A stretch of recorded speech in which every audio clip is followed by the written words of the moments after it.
बिस्मिल्लाहिर्रहमानिर्रहीम। अस्सलामु अलैकुम। मैं हूँ हाफिज़ा निदा और आप देख रहे हैं Hafiza Nida TV YouTube channel. आज की जो मेरी वीडियो है उसका मौजू है वो लोग कौन हैं जिनसे कब्र में सवालात नहीं होंगे। तो चलिए वीडियो को शुरू करते हैं। 9 किस्म के लोग हैं जिनसे कब्र में सवालात नहीं होंगे और उन्हें बग़ैर सवाल जवाब के जन्नत में जाने दिया जाएगा। आइए हमारी आज की इस वीडियो में जानते हैं कि वो कौन से खुश नसीब होंगे जिनसे कब्र में सवालात नहीं होंगे और वह अज़ाब कब्र से भी महफूज रहेंगे। नंबर 1 पे है शहीद, जो कि बग़ैर सवालात के जन्नत में जाने वालों में से है। शहीद वो है जो कि इस्लामी मुल्क की सरहदों की हिफाजत करने वाला हो और उसमें वो शहीद हो जाए। नंबर 2, दूसरा वो शख्स जो ताउन के मर्ज़ से फ़ौत होने वाला हो। नंबर 3, तीसरा वो शख्स जो ताउन के ज़माने में ताउन के अलावा किसी मर्ज़ से फ़ौत होने वाला हो जबकि वो इस पर सब्र और सवाब की उम्मीद रखने वाला हो।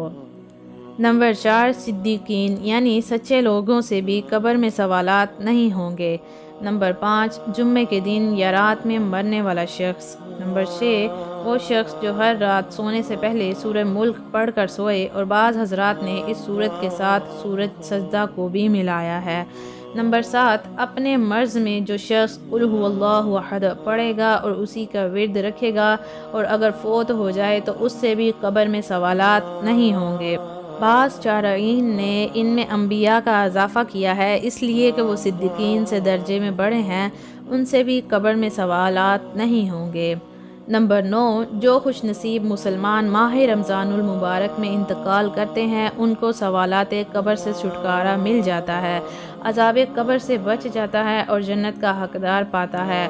मुहद्दिसीन कराम का कौल है जो मोमिन इस महीने में मरता है वो सीधा जन्नत में जाता है कि गोया उसके लिए दोज़ख के दरवाज़े बंद हैं। मौत को समझे हैं गाफिल, इख्तिताम ज़िंदगी है ये शाम ज़िंदगी, सुबह दवाम ज़िंदगी। वीडियो अच्छी लगी हो तो वीडियो को लाइक करें, शेयर करें, कमेंट करें, चैनल को भी सब्सक्राइब कर दें। मुझे दीजिए इजाज़त। अल्लाह पाक आप सबका हाफिज़ व निगहबान।